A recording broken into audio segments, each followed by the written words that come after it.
So the new Mortal Kombat movie is here, and there's a lot to say. I remember a couple months back, I made a video reacting to the trailer where it seemed like it was maybe going to be the first like solid video game movie.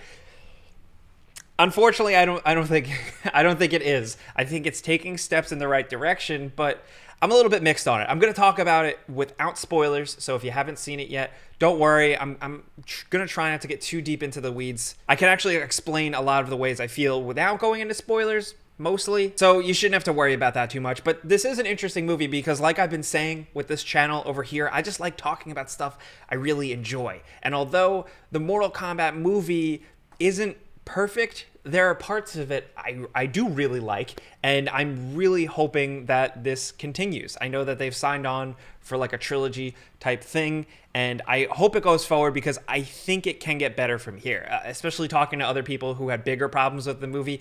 I think that some of that can be fixed and overall become a better thing down the line. I'm just here for the ride to have fun. I think this movie is very much like embracing the fun aspect, the entertaining movie-going aspect, and there I think it succeeded.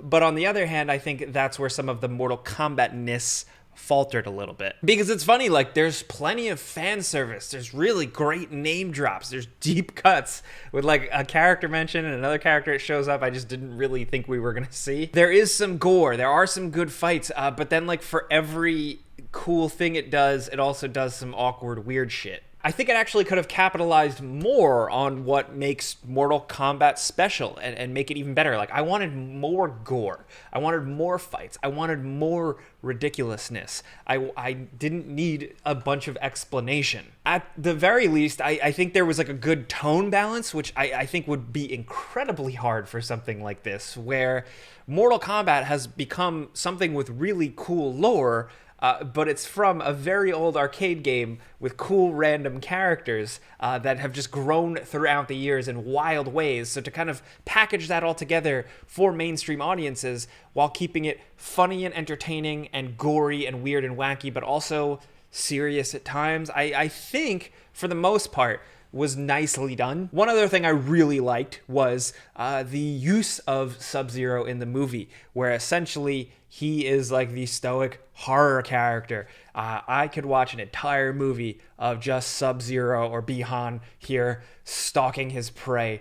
They did little things here that I think were absolute flashes of creative brilliance, taking a character idea and doing your own thing with it, but in a way that is still respectful to the character, but also cool as fuck. Like making him kind of like this Jason Voorhees, Michael Myers style character who's always there, always showing up. Like the way they cut it, the way they edit it, he's always spooky.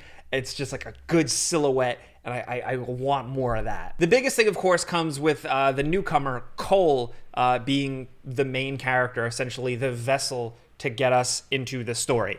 I didn't not like him as much as other people are. I thought he was fine. I like Louis Tan. I thought he did a great job in the role, and I thought like his powers were pretty interesting. But the problem is that spending time on him and spending time trying to like weirdly explain this world and justify this world, it didn't really totally fit, because while they are using him as the person that you're along with for the ride, discovering the Mortal Kombat tournament, the different realms and stuff like that, it still doesn't really do a great job. Like, Outworld just felt like this vague place that I feel like they could have just talked about instead of shown. Kind of build it up, kind of build something for it. I don't know. But I think with Louis Tan's character, I think what you got was a lot of other characters showing up that he would face off against that ultimately I think are wasted. One of the big ones is, I'm not spoiling anything because he was in the trailer, Goro. Completely wasted and used in a way that I was really not into. It's just crazy though. I really wanted more gore. I felt like when you first see a good fatality, I was like, whoa, what the fuck? And then I was like, oh, we're halfway through this movie and I just saw something that was like sickening. Like, what took so long? So I wanted more gore. But then there's moments where it feels like Power Rangers. It's all these fighters coming together and getting ready to face off against this evil. So like, it wasn't a one-to-one representation of the game, but like at this point I feel like, can we ever expect that when they're trying to make these movies for people who love the games but also for mainstream audiences so they can make a lot of money? I don't know. Again, that's a topic that I've wanted to cover in a long form video for a long time. I don't know why Power Rangers comes to mind. Maybe it's the set design, honestly. I don't know, just specific things about it rang that way for me. But to reiterate that thing that this movie does, where for every cool ass thing, it also does a misstep. Like, the movie is almost like the Kano show. There's a lot of emphasis on Kano here, and he's fantastic. He's like laugh out loud, funny and gross and awful. There were a couple parts where I legitimately laughed, and I really appreciated it. And it's a great representation of him. But then for that, what you get is like a not very good Sonya. I don't really like. I'm biased because I still really like that Veronica Vaughn from the classic movie, but they also did Jax kind of dirty in a way. But on the other hand, it was really cool to see, I thought, a pretty good Liu Kang and Kung Lao together. Like, as a fan of like the Shaolin monks, I was super into just them being on screen, and they have a connection and they are a thing. But then on the other hand, they kind of served as just kind of like the exposition dumpers, the people who would just sit around and explain the world and the powers. But then you have, oh my god, oh Suiji, oh babe, oh you beautiful. All the Scorpion Sub-Zero stuff is fantastic. It is amazing. And I would say, even to the point for the times when they're not around, you might be like, but then when they show up, everything is erased. It's that good on screen. They sell the feud, the time, their powers, the ferocity, everything about it, I think, is pretty fucking excellent. I could not believe it. It almost felt like it didn't fit with everything else, down to their fights. The fights are, for me in this movie, 50-50. I think the Scorpion Sub-Zero stuff was excellent. There was a couple of cool fights here and there, but it was like different levels. You know, I commend them for hiring people trained in martial arts, doing a lot of their own stunts and fighting. But you still, in some specific scenes, you lose some things with some jump cuts and stuff. Some of the best things about some martial arts focused movies, stuff like, most recently off the top of my head, what am I obsessed with?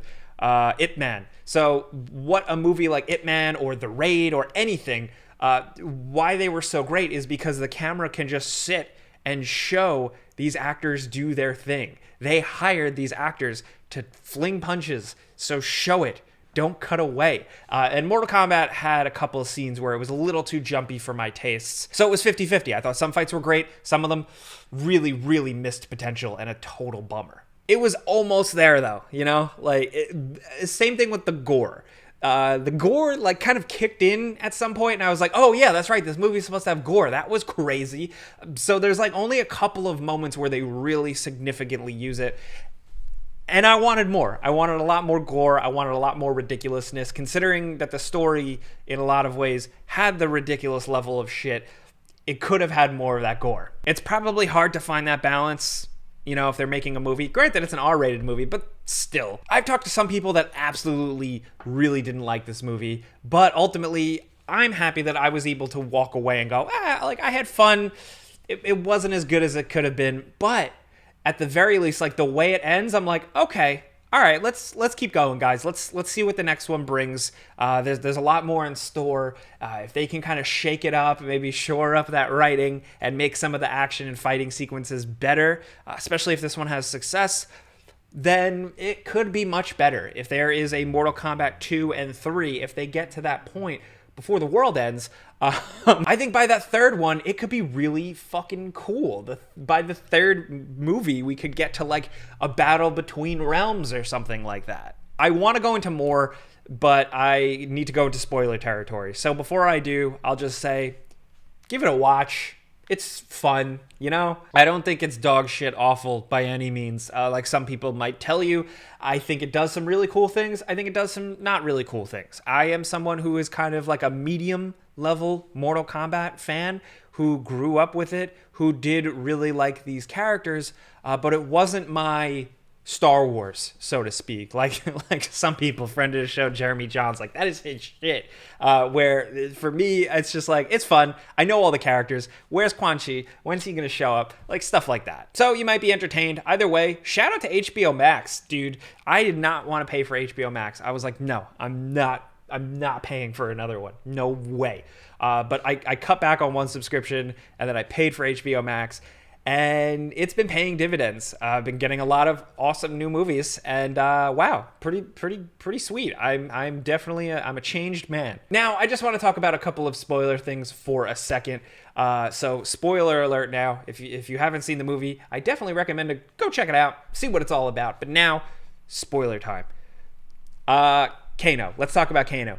I think the thing that bothered me the most about the powers things specifically was Kano getting the laser eye just through magic and awakening it with his anger. Not into that at all. Also, like just all of them really, the powers thing, like Sonya with the rings, I was like, really, it felt so fucked. Like it just was not, it was not good. It was almost like if you can accept that there's other realms out there and evil wizard men. Like, you know what's cooler than spending half a movie explaining why a person has a laser eye? Just give them a cool robot laser eye.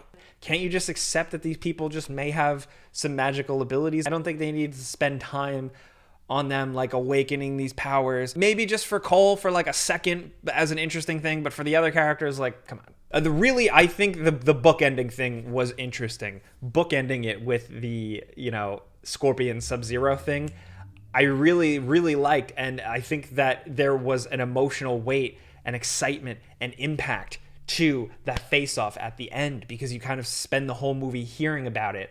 And it was kind of, to me, like, screw all that other shit.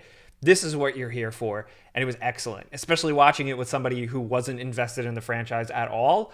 When Scorpion showed up and they squared off, it was like, oh yeah, like, so regular people can get on board with that concept. And that was special to see. It was a really good fight. It was a really good reveal. I wanted more of it, and I'm excited to see where the hell they could take that, because I don't think that battle is over. It shouldn't be. Also, Bo Rai Cho name drop. I really appreciated that. I like him a lot. So I wanted more gore. I wanted more focus on the fights, less jump cuts, more Scorpion Sub-Zero. Maybe cut all the other shit. I don't know, man. I'm really excited to see where it goes, though, just because now they're building to a tournament. And, we at least got this established. So it could go in some really cool places. I think maybe if the team behind these movies is shaken up a little bit, but if they continue this direction, I think it could be cool. Because if the second movie is the tournament and the third movie is like a battle for the realms, that could be sweet. I think there's really some potential there. Not for like the best video game franchise by any means or anything like that, but something that's a good time and not as bad as the Resident Evil movies. We're just gonna have to wait and see, though. That's me. I'm very curious to see if it does go somewhere. It has posted some news of success already, I see on my computer. So Mortal Kombat, the movie. I want to know what you guys are thinking down in the comments, because it's pretty, it's pretty heated out there. I've seen people say it was absolute dog shit. I don't think those people saw Annihilation, but hey, let me know what you think, though. Let me know what your favorite character is in Mortal Kombat, and if they were in the movie, and if you thought they were done right. If you guys like what I'm doing here, just talking about stuff I love, which is, in this case, finding things I love in a movie that I didn't really totally find amazing, click the like button. It helps me out. I really appreciate that for that goddamn algorithm. But if you're new, consider subscribing and hitting the notification bell, because I put out videos once a week or so. I'm not going to spam you. But I'm Jake Baldino. Thanks for watching. Subscribe because video games.